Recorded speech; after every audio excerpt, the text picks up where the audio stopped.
아멘. 기독교는요, 모든 것을 신의 관점에서 보고 해석하고 실행하고 결론 짓는 종교입니다. 세상의 거의 모든 종교가 인본주의적 신앙을 가지고 있는데 반해, 다시 말하면 인간 중심으로 인간 위주의 관점을 가지고 있는 것에 반해 기독교는 모든 것을 신, 다시 말하면 하나님의 관점에서 봅니다. 제가 어떻게 우스갯소리를 했어요. 어떤 분과 얘기하는데 어디 교회 설교가 어떤 분이 그래요. 어디 교회 설교가 정말 성경적으로 한다. 그래서 제가 그분에게 우스갯소리로 한번 지나가는 식으로 말한 적이 있어요. 중이 성경 가지고 얘기하면 성경적인 설교입니까? 라고 얘기했어요. 중이 성경 가지고만 말한다고 해서 그것이 설교입니까? 라고 얘기했어요. 예. 여러분, 교회에서 선포되는 말씀인데 다 설교가 아닙니다. 성경을 가지고 말씀한다고 해서 그것이 설교가 아닙니다. 교회에서 성경으로 선포되어지는 말씀이라 하더라도 그것이 인본주의적 말씀이냐, 다시 말하면 인간의 관점에서 그 말씀을 해석했느냐, 아니면 하나님의 관점에서 그 말씀을 해석했느냐에 따라서 그 말씀은 인본주의적인 설교가 되고 신본주의적인 설교가 되는 겁니다. 다시 말하지만 기독교는 신본주의적인, 다시 말하면 철저하게 하나님 관점에서 인간들에게 요구하는 말씀이 설교입니다. 그래서 하나님 중심으로 보고 하나님 중심으로 해석하고 하나님 중심으로 실행에 옮기고 하나님 중심으로 결론 짓는 것, 이것이 설교입니다. 그러니까 여러분, 영적 분별력이 난 없어, 그래서 목사님들이 하는 설교는 다 하나님 말씀인 것 같아, 그렇다 하더라도 뭘 보면 안다?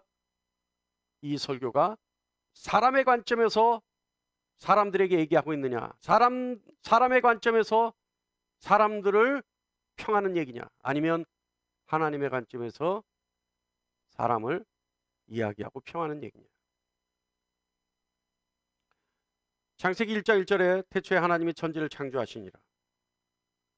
여러분, 창조는요, 하나님의 명령에 대한 응답으로 이루어진 거죠.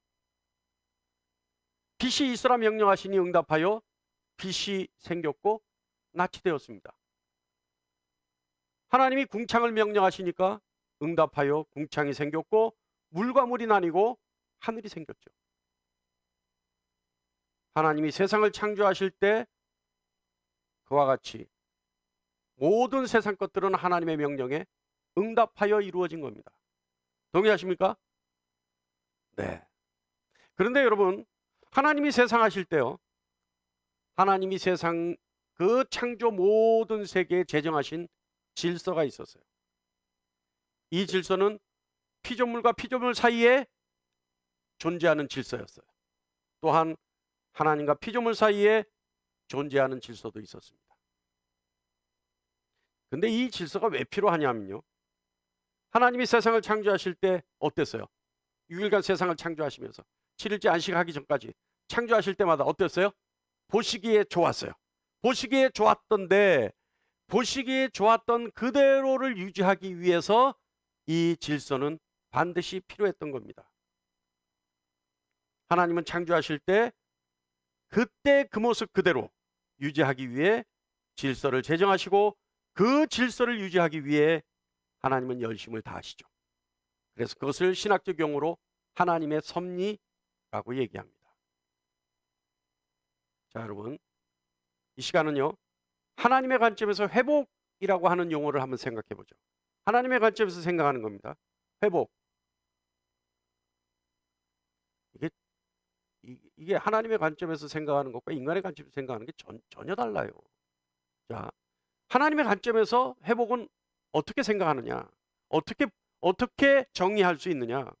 자, 하나님과 피조물인 인간 사이에 하나님이 제정하신 질서가 있었습니다. 하나님은 피조물인 인간에게 모든 것을 다 할 수 있다고 허락하셨죠. 그런데 절대 스스로 할 수 없는 한계를 하나 만들어 두셨습니다. 절대 다른 건 다 할 수 있었어요. 하나님이 인간에게 모든 것을 할 수 있다고 허락하셨어요. 근데 딱 하나, 스스로 결정할 수 없는 한계 하나를 만들어 두셨어요. 그것이 뭐예요? 선악과입니다. 그러니까 인간은 절대 먹으면 안 되는 선악과라는 한계를 통해 하나님과 질서를 유지할 수 있었어요. 이해하십니까? 할렐루야. 그러니까 다 할 수 있는 것 중에 딱 하나, 할 수 없는, 스스로 결정할 수 없는 하나의 한계를 만들어 두시고 그 한계를 통해 하나님과 인간은 창조주와 피조물이라고 하는 질서를 유지할 수 있었어요. 이 선악과를 먹을 때는 반드시 하나님의 허락하에 먹어야 됐고, 하나님이 먹지 말라 정령 죽으리라 말씀하신 이 말씀 때문에 철저하고 아주 팽팽한 긴장감 속에 하나님과 인간이 그 질서를 유지할 수 있었죠. 근데 어떻게 돼요? 우리 다 알다시피 인간이 그 한계를 넘어서 자기 자신 스스로의 힘으로 하나님처럼 되기 위해 선악과를 먹어버리죠. 그래서 하나님과의 질서가 무너지고 말아버립니다. 인간이 자기 자신의 위치를 망각하고 하나님처럼 되기 위해서 선악과를 먹은 결과 하나님이 제정하신 질서가 무너져 버렸다는 거예요. 결과적으로 어떤 결과가 나타났을까요? 하나님이 지으신 세상을 유지하기 위해 돌보시던 손길을 하나님 스스로가 거두어 버리십니다. 그래서 결과 어떻게 되느냐? 하나님이 세상을 창조하기 전에 혼돈과 공허 상태로 되돌아가고 만 거죠. 그래서 세상은 무질서하고 혼란하고 바로 악이 생기게 되는 겁니다. 여러분, 회복은요, 하나님이 혼돈과 공허한 세상 중에 있는 피조물에게 도움의 손길을 주셔서 창조 때에 가지고 계셨던 보시기에 좋았더라라고 하는 상태로 되돌려 놓는 것이 회복입니다. 아멘. 이것이 신본주의적 해석이에요. 회복이란 뭐냐? 무질서한 혼란 속의 혼란의 상태에 빠져 있던 피조물들을 하나님의 돌보심을 받을 수 있게 돌려놓는 것. 그래서 보존할 수 있게 되는 것. 이것이 회복이에요. 하나님이, 여러분 잘 들으셔야 돼요. 하나님이 보시기에 좋았더라는 그 상태로 되돌리기 위해 하나님이 도움의 손길을 주시고 그 도움의 손길로 하나님이 창조하셨을 때 보기 좋았던 그 상태로 되돌려 놓는 것, 이것이 회복이란 말이에요. 그런데 인본주의적 해석은 뭐예요? 하나님이 인간을 사랑하셔서, 하나님이 인간을 두고 보시기에도 아까워서, 하나님이 인간을 특별히 사랑하시기 때문에, 그래서 하나님이 인간을 귀히 여기고 존귀하게 여기셔서 독생자 아들을 십자가에 못 박아 죽이고, 그래서 인간에게 생명을 주셨다는 것이 인본주의적인 해석입니다. 비슷한 것 같은데 전혀 달라요. 비슷한 것 같은데 완전히 다른 해석입니다. 후자는 인간을 중심으로 한 해석이고 전자는 하나님 중심으로 한 해석이죠. 자, 다시 합니다. 하나님이 창조 때 좋았더라, 보시기에 좋았더라, 심히 좋았더라, 이 상태로 다시 되돌리기 위해서 하나님이 도움의 손길을 주신 것이 회복입니다. 할렐루야. 할렐루야. 반대로 어떻게 돼요? 하나님의 돌보심으로부터 소외되면 어떻게 돼요? 혼돈과 무질서, 공허, 그 상태로 남는 거죠. 어떤 상태냐면요, 물에 빠져 있는 사람들을 어떤 사람이 도움의 손길을 내밀어서 한 사람을 건져줬어요. 그 사람은 어떻게 돼요? 물에 빠진 상태에서 건져졌죠. 건져져서 어떻게 돼요? 살 수 있게 됐죠. 이게 회복이에요. 그런데 물에 빠진 그대로 놔두면 어떻게 됩니까? 빠져 죽게 되죠. 그죠? 이것은 하나님이 그를 그냥 유기하신 거예요. 건너뛰신 거예요. 자, 예수님은 많은 기적을 일으키셨죠. 병든 자를 고치고 죽은 자를 살리셨어요. 그리고 폭풍을 잠재우셨어요. 자, 이 기적은 잘 생각해 보세요. 병든 자를 고치시고 죽은 자를 살리신 것. 이 기적은요, 신체의 무질서, 혼돈에 빠져 있는 이 신체를 예수님이 신체의 질서와 조화를 다시 회복시켜 놓으신 거예요. 그러니까 병이 낫고 살아나는 거죠. 자연재해도 마찬가지입니다. 무질서 속에 균형을 잃어버리고 조화를 잃어버린 그 자연의 재해를 예수님이 질서를 회복시키고 조화를 갖추게 하니까 폭풍이 잠잠해지는 거죠. 하나님이 손을 내밀어 도움을 주시면 죄인이 하나님의 창조하셨던 모습 그대로, 어떤 모습이에요? 하나님의 형상을 회복한 모습 그대로, 그리고 하나님과 하나님의 형상을 가진 피조물의 관계로 회복되어지는 것, 이것이 구원입니다. 어때요 여러분? 비슷한 것 같은데 전혀 다르죠? 오늘 실내가 좀 덥습니까? 더워요? 아주 공기가 좋은 것 같은데, 상쾌한 것 같은데요. 자, 여러분, 날씨가 더워지니까요, 설교자는 항상 진땀을 빼요. 왜냐하면 실내 공기가 적정하게 맞춰지고 있는지. 그래서 이 고심에서 만들어 놓은 이 말씀들을 우리 성도님들이 하나도 안 빠지고 잘 먹고 있는지, 거기에 온통 신경이 가요. 그리고 또 내가 말을 어렵게 한 건 아닌지, 또 까다롭게 만든 건 아닌지, 혼란스럽게 만든 건 아닌지 계속 그 주의를 살피면서 제가 설교를 하는 거거든요. 그러니까 저는 그냥 말만 하는 게 아니라 온갖 것들을 다 살피면서 하나님의 말씀을 전해요. 그러니까 여러분, 이럴 때일수록 좀 저를 협조해 주시려면 아주 동그란 눈으로 저를 쳐다보면서 그때그때 그거구나, 그거구나, 이런 표정과 이런 액션을 좀 취해줘야 이게 지금 잘 되고 있구나, 이 생각이 들지. 여러분, 그냥 눈이 반쯤 감겨서 이렇게 머리를 뒤로 제끼고 이렇게 쳐다보고 있으면, 이게 지금 도대체 이게 제대로 되는 건가 안 되는 건가, 이건 분명히 안 되고 있는 거죠. 그러니까 굉장히 혼란스러워서 말씀이 제대로 전해지지 않아요. 준비된 말씀이 막 뒤죽박죽이 돼버려요. 그러니까 여러분, 요때는요, 근데 더군다나 우리 교회가 막 한 몇백 명 쭉 앉아 있으면 개중에 이러고 있는 사람들 그냥 무시하고 넘어가고 동그랗게 뜬 사람만 보겠는데, 우리 몇 명 안 되니까, 그죠?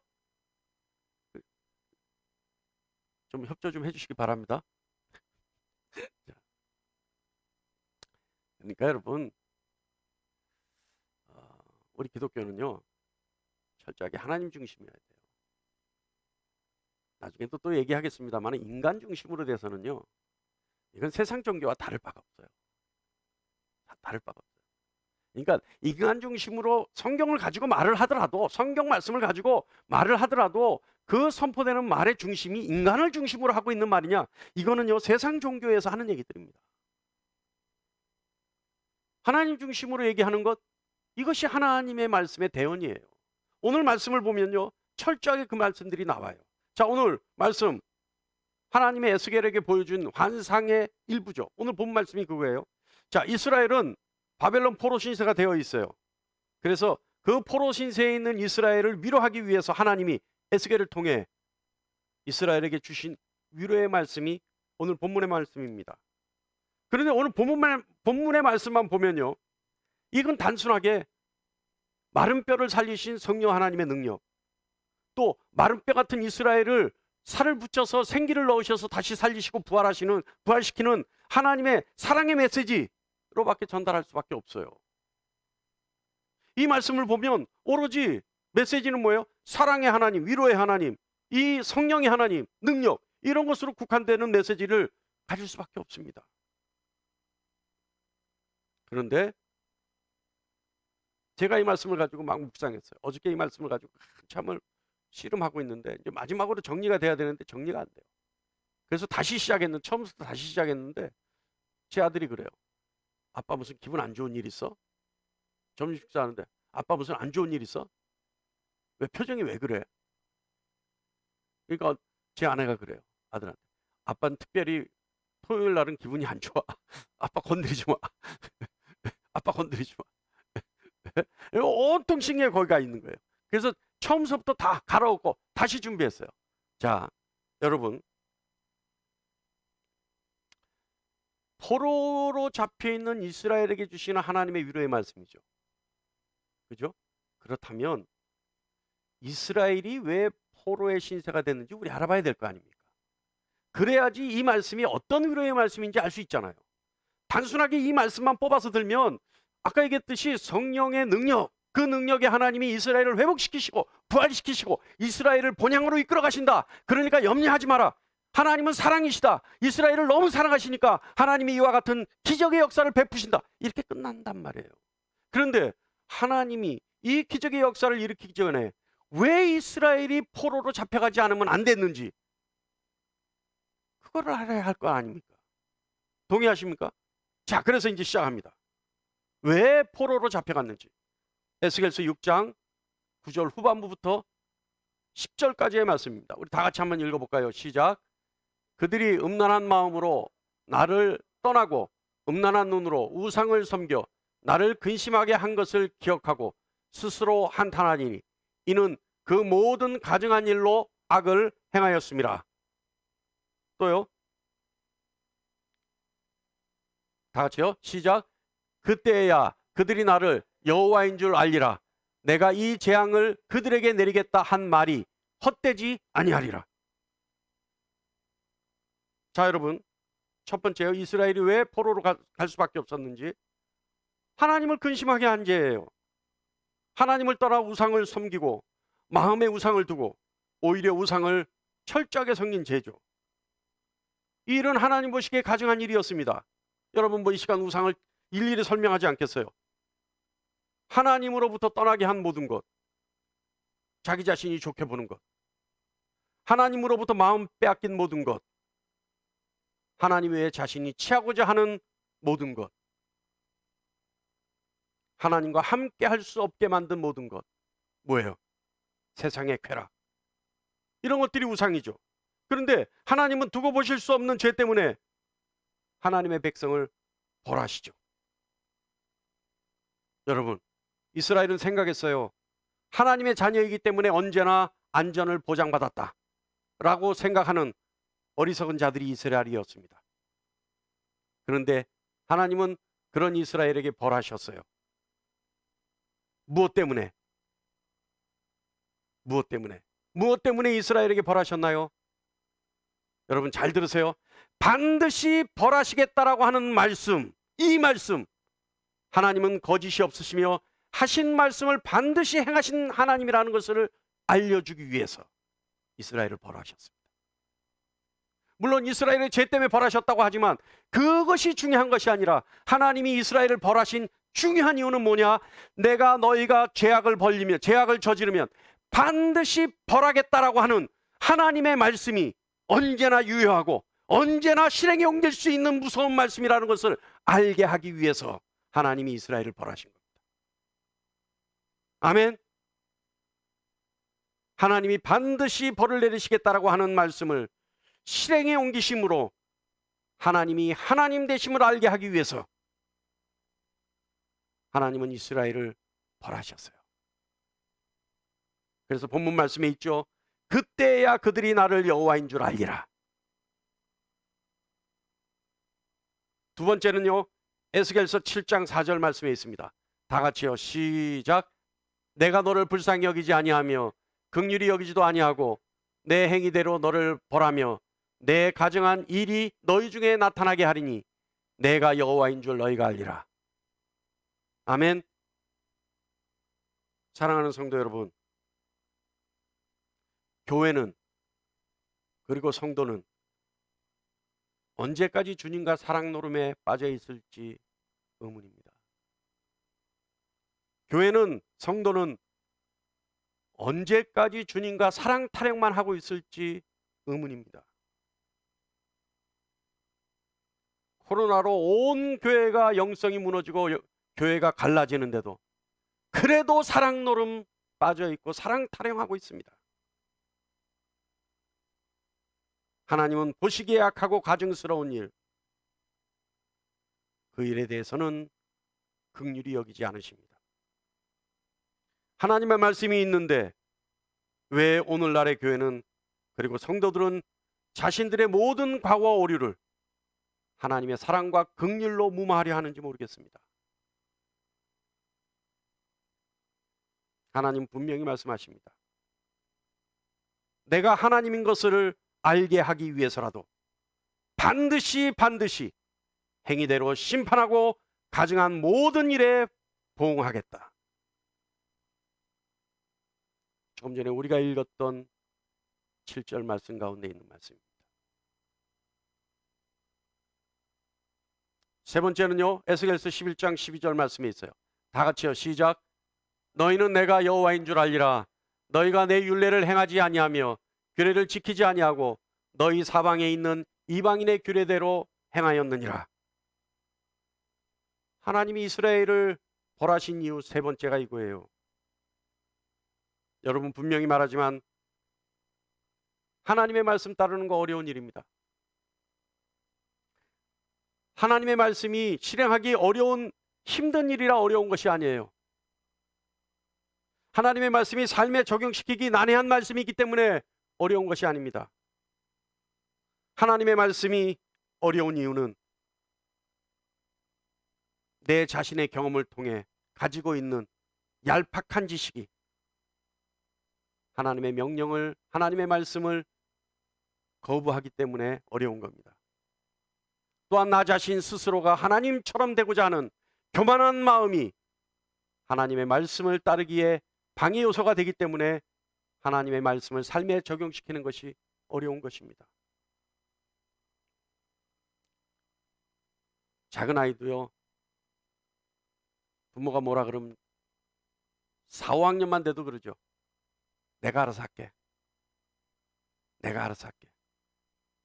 여러분, 우리 하나님 말씀하시면 아이고 내 나이에 뭘, 이제 더 이상 뭘, 아이고 내가 뭘 할 수 있다고, 아이고 내가 알아서 하지 뭘. 그런 마음이 하나님의 말씀을 따르는 것이 어려운 거예요. 그러나 신명기 30장 말씀처럼 하나님의 말씀은 우리에게 매우 가까운 곳에 있습니다. 그래서 쉽습니다. 신명기 30장 말씀에 의하면 하나님의 말씀은 우리의 어디에 있는 줄 아세요? 우리의 입에 있고 우리의 마음에 있습니다. 그래서 우리가 행하고자만 하면 언제든지 행할 수 있는 것이 하나님의 말씀입니다. 여러분, 하나님의 말씀은 여러분의 입에 있고 여러분의 마음에 있습니다. 그렇기 때문에 여러분이 행하고자 하면 언제든지 능히 행할 수 있는 것이 하나님의 말씀입니다. 하나님의 율례요, 하나님의 규례입니다. 여러분, 행하고자 하는 의지로 성령의 도우심을 받아 그 규례와 율례를 지켜낼 수 있는 저와 여러분 되기를 간절히 축원합니다. 그것을 못했기 때문에, 그것을 행하지 않았기 때문에 이스라엘은 포로 신세가 됐던 거예요. 에스겔서 14장 7절 후반부부터 8절 말씀까지 볼까요? 시작. 죄악의 걸림돌을 자기 앞에 두고 자기를 위하여 내게 묻고자 하여 선지자에게 가는 모든 자에게는 나 여호와가 친히 응답하고 그 사람을 대적하여 그들을 놀라움과 표징과 속단거리가 되게 하여 내 백성 가운데서 끊으리니 내가 여호와인 줄을 너희가 알리라. 자, 여러분, 이 말씀에 의하면요, 죄악의 걸림돌을 자기 앞에 두고 자기의 죄를 돌이키지 않는 사람이죠. 죄악이라는 걸림돌을 자기 앞에 두고 하나님 앞에 나가는 사람, 자기 죄를 돌이키지 못하는 사람입니다. 그런데 그 사람을요, 하나님은 가증스럽다 얘기하세요. 하나님이 가증스럽다고 생각할 수밖에 없는 이유는 갈라디아서 말씀에 의하면 그 사람에게는 진리가 있지 않기 때문입니다. 그 사람의 마음에 진리가 없는데 무엇하러 하나님 앞에 나와요? 그 사람 앞에, 그 사람 마음에 진리가 없어 자기 죄를 돌이키지도 못하고 자기 죄를 발견하지도 못하는데 뭐하러 하나님 앞에 나와요? 하나님 앞에 나온 것은 자기 죄를 돌이키고 자기 죄를 뉘우치고 자기 죄를 고백하고 그래서 하나님의 자녀가 되기 위해 하나님 앞에 나와야 하는 것인데 자기 죄를 돌이키지 못하는 자가 무엇하러 하나님 앞에 나오냐는 얘기입니다. 하나님 그렇게 말씀하시는 거예요. 여름할 필요 있습니까? 종교 생활하는 거죠. 또 하나님 말씀에 우리 에스겔서 조금 전에 말씀에 자기를 위하여 내게 묻고자 하여 선지자에게 나간다. 자기를 위하여 나간다는 거예요. 자기를 위하여. 자기 자신을 위하여 선지자 앞에 나간다는 겁니다. 여러분 이것 또한 여러 말이 필요하겠습니까? 종교 생활이죠. 인본주의 신앙을 말하는 거죠. 자기 자신을 위해서 헌신하고 자기 자신을 위해서 헌금하고 자기 자신을 위해서 하나님 앞에 나오는 사람들. 이사야서 말씀에 의하면 하나님의 전의 마당만 밟는 사람들이죠. 사랑하는 여러분, 지금까지 에스겔서 말씀을 통해 우리가 들었던 이스라엘을 심판할 수밖에 없었던, 그래서 이스라엘이 심판의 결과 포로로 잡혀갈 수밖에 없었던 죄악이 이와 같은 죄악이었습니다. 이스라엘에게 하신 하나님의 말씀이지만 오늘 우리에게도 비추어 볼 때 우리 역시 피할 수 없는 말씀들이죠. 그런데 중요한 것은요, 하나님의 심판을 받는 사람들에게 창조주 하나님이 어떤 분이신지를 알게 하기 위해서 이스라엘에게 심판하셨다는 사실입니다. 하나님이 이스라엘을 왜 심판하셨어요? 많은 죄악 가운데 있었지만, 많은 가증스러운 일 가운데 있었지만 하나님의 규례와 율례를 지키지 못하고 자기 자신을 위해 하나님 앞에 나오는 그 죄 때문이기도 하지만, 보다 중요한 것은 뭐예요? 내가 여호와인 줄 알게 하기 위해서, 내가 하나님인 줄 알게 하기 위해서, 하나님이 창조주 하나님이신 것을 알게 하기 위해서, 하나님의 말씀은 반드시 들어야 한다는 것을 알게 하기 위해서, 하나님의 말씀을 반드시 따라야 한다는 사실을 깨우치게 하기 위해서 하나님은 이스라엘에게 벌하셨던 거예요. 그렇다면 여러분, 진작에 하나님의 성품을 알았다면 심판받지 않았겠죠. 진작에 하나님을 하나님으로 인정하고 하나님 앞에 신실한 모습을 가지고 있었다면 하나님께 심판받지 않았겠죠. 어떻습니까? 동의하십니까? 저와 여러분은 이 시간 하나님의 성품을 바로 알고 하나님을 하나님으로 인정하는 것, 그것이 중요하다는 사실을 깨닫고 하나님을 열심히 배우고 하나님을 하나님으로 인정하는 저와 여러분이 되기를 간절히 축원합니다. 그래서 여러분, 교회의 메시지가 중요한 거예요. 여러분이 하나님에 대한 지식이 중요한 거예요. 이스라엘 하나님 몰랐습니까? 다 알았어요. 이스라엘 하나님 너무 잘 알았어요. 그런데요, 하나님이 진정으로 하나님이신 것을 망각한 나머지 하나님을 저버리고 하나님 앞에 가증스러운 일을 하고 하나님의 규례와 율례를 지키지 아니하고 자기 자신을 위해 하나님 앞에 나아가 제물을 드리고 자기 자신을 위해 하나님 앞에 제사한 결과 하나님이 어떻게 해요? 하나님이 하나님이신 것을 깨닫게 하기 위해서 벌을 내리셨어요. 오늘 본문 보죠. 골짜기에 마른 뼈 어떻습니까 여러분? 골짜기에 말랐어요. 잔뜩 뼈가 있어요. 이것은요, 더 이상 인체의 일부인 것조차 알 수 없는 상태죠. 왔던 곳 거의 흙에 가까운 존재였습니다. 근데 하나님은 에스겔에게 대언하게 하시죠. 뼈들에게 힘줄과 살을 입히고 생기를 넣어서 하나님의 군대가 되게 하시죠. 자, 에스겔서 37장 오늘 본문 5절로 6절 말씀 다 같이 한번 보겠습니다. 시작. 주 여호와께서 이 뼈들에게 이같이 말씀하시기를 내가 생기를 너희에게 들어가게 하리니 너희가 살아나리라. 너희 위에 힘줄을 두고 살을 입히고 가죽을 덮고 너희 속에 생기를 넣으리니 너희가 살아나리라. 또 내가 여호와인 줄 너희가 알리라. 여러분, 그와 같은 죄 때문에 하나님은 하나님이신 것을 알게 하기 위해서, 깨닫게 하기 위해서 이스라엘을 포로 생활하게 하셨어요. 그런데 이스라엘이 하나님 앞에 돌이키자 하나님은 이스라엘에게 다시 하나님에 대해서 알려주십니다. 벌하시는 하나님이시기도 하셨지만 불가능한 일을 행하시는 하나님이신 것을 이스라엘에게 보여주셨어요. 죽은 인간에게 생명을 주시는 하나님, 죽은 인간에게 생명을 부여하시는, 그래서 살리시는 하나님. 인간이었던 근거가 뼈밖에 남아있지 않은 존재임에도 불구하고 하나님은 생기를 불어넣으셔서 회복시키시는 하나님. 하나님은 인간을 지으신 창조주이시기 때문에 다시 살릴 수 있다는 사실을 증명하신 하나님. 그래서 하나님은 에스겔을 통해 이와 같은 메시지를 전하게 하시는 겁니다. 심판을 통해 하나님이 어떤 분이신지 알게 하신 후에 하나님은 이제 회복을 통해 다시 하나님이 창조주이심을 알게 하시는 겁니다. 그래야 무지한 인간이 하나님을 인정할 수 있기 때문에 그랬습니다.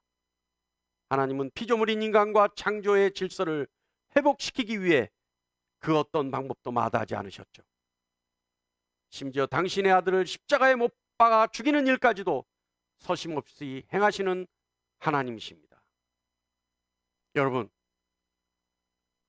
오늘 이 시간 저는 또 여러분은 하나님이 주시는 진리의 영으로 하나님이 창조주이심을 인정할 줄 아는 저와 여러분 되기를 간절히 축원합니다. 하나님 되시기를 간절히 바라고 원하는 저와 여러분 되시기를 간절히 축원합니다. 에스겔서 37장 13절로 14절 말씀 다 같이 볼까요? 시작. 내 백성들아, 내가 너희 무덤을 열고 너희로 거기에서 나오게 한즉 너희는 내가 여호와인 줄 알리라. 내가 또 내 영을 너희 속에 두어 너희가 살아나게 하고 내가 또 너희를 너희 고국 땅에 두리니 나 여호와가 이 일을 말하고 이런 줄을 너희가 알리라. 아멘. 하나님의 하나님 되심은 우리에게 생명을 주실 수 있기 때문에 하나님은 하나님이십니다. 우리에게 죽음에서 구원하시고 우리의 본향, 다시 말하면 하나님과 함께 할 수 있는 곳으로 인도해 주실 수 있기 때문에 하나님은 하나님이십니다. 그래서 우리가 하나님을 아버지라 부를 수 있는 겁니다. 여러분, 에스겔서 20장 44절 우리 다 같이 한번 볼까요? 시작. 이스라엘 족속아, 내가 너희의 악한 길과 더러운 행위대로 하지 아니하고 내 이름을 위하여 행한 후에야 내가 여호와인 줄 너희가 알리라. 주 여호와의 말씀이니라. 여러분, 그런데요, 이거 하나 알아야 돼요. 하나님의 그와 같은 생명 주심, 하나님이 우리를 회복시키심, 독생자 예수를 십자가에 달려 죽게 하고 우리를 살리심, 무엇 때문일까요? 무엇 때문일까요? 여러분이 하나님 앞에 멋진 퍼포먼스를 보여드렸기 때문일까요? 아니면 여러분이 하나님 앞에 앞으로 큰 영광을 돌릴 수 있는 존재라는 것을 하나님이 알고 있기 때문에 여러분을 그렇게 대접하셨을까요? 하나님의 나라가 부족해서, 하나님의 나라에 하나님의 백성이 너무 부족해서 그 백성을 채우기 위해서 여러분을 예수 그리스도를 통해 살리셨을까요? 여기서 여러분이 그와 같은 존재이기 때문에 하나님이 여러분을 살리셨습니다라고 한다면 이 설교는 인본주의적인 설교예요. 여러분이 하나님이 두고 보시기에도 너무 아까워서, 너무 사랑스러워서, 여러분이 하나님께 영광 돌릴 그 가치가 너무 커서 하나님이 여러분을 살리셨습니다. 이것은 인본주의적이에요. 하나님이 여러분을 두고 보시기에도 아까워서, 그래서 예수의 생명과 맞바꿀 가치가 있기 때문에 여러분을 살리셨습니다 한다면 이것은 인본주의적인 설교예요. 하나님이 왜 그러셨을까요? 하나님은 하나님의 이름을 위하여 그와 같이 하신 겁니다. 이것이 신분주의적인 설교입니다. 하나님은 하나님의 이름이 전지전능하신 하나님이기 때문에, 하나님은 사랑의 하나님이시오, 긍휼의 하나님이시오, 하나님은 독생자 예수를 십자가에 못 박혀 죽일 수 있는 하나님이시오, 하나님은 여러분을 창조하신 하나님이시기 때문에 하나님은 하나님의 이름을 위하여 그와 같이 하신 겁니다. 할렐루야. 이것이 신본주의적인 메시지예요. 여러분, 하나님은 인간의 삶을 보지 않으시고 인간의 죄를 보지 않으시고 인간 속에 두신 하나님의 형상만을 보시고 구원 계획을 세우신 하나님이십니다.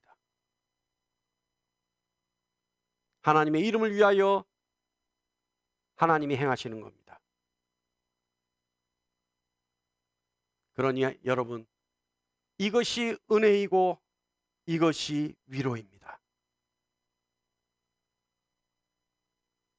우리의 삶에 어떤 고귀하고 가치 있는 의미가 있는 것이 아니라 하나님이 하나님의 이름을 위하여 행하시는 겁니다. 깨달을 수 있는 저와 여러분 되시기를 간절히 축원합니다. 아멘.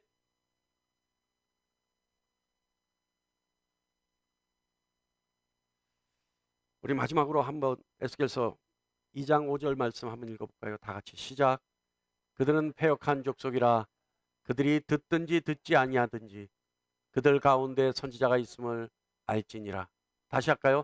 그들은 패역한 족속이라 그들이 듣든지 아니 듣든지 그들 가운데 선지자가 있음을 알지니라. 아멘. 여러분, 교회는 이 일을 위해 있어야 하는 겁니다. 회중이 듣든지 아니 듣든지, 회중이 보고 싶은 것만 보고 듣고 싶은 것만 듣고 알고 싶은 것만 알게 하든지 안 하든지, 알려고 하든지 안 하든지, 교회는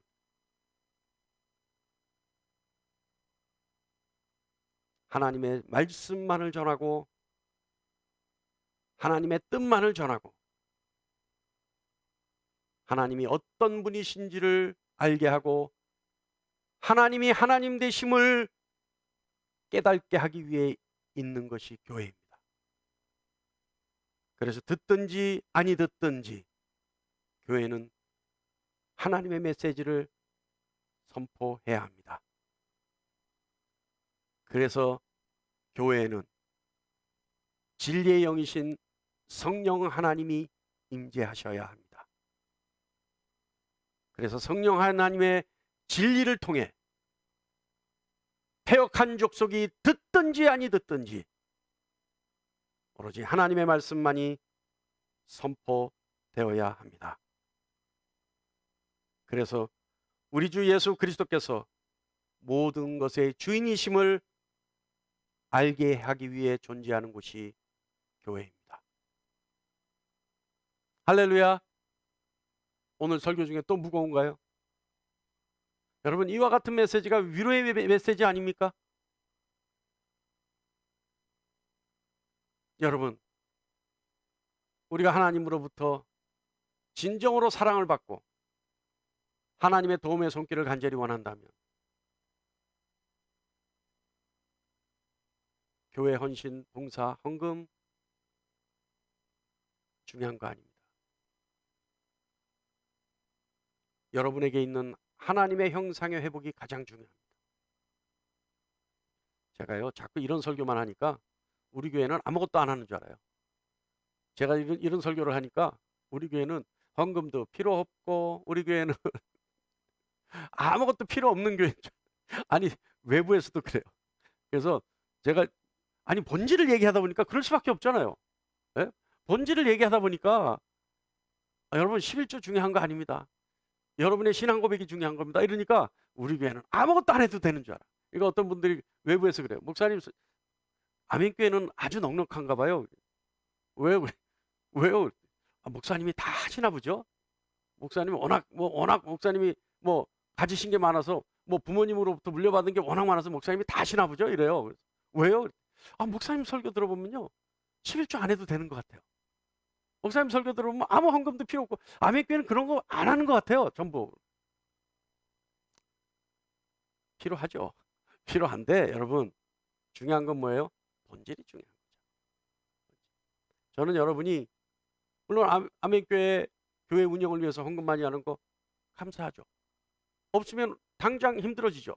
그러나 그것보다 더 중요한 거는 여러분이 주님의 형상을 회복하는 것이 더 중요한 겁니다. 여러분이 주님의 형상을 회복해서 하나님의 사랑을 듬뿍 받을 수 있는 것이 더 중요한 것이고, 여러분의 생명이 하나님 생명책에 기록되는 것이 더 중요한 겁니다. 여러분, 성령의 도우심을 받아 진리의 영에 이끌림 받는, 그래서 우리 주 예수 그리스도의 형상이 회복되어지는 저와 여러분이 되기를 간절히 축원합니다. 기도하겠습니다.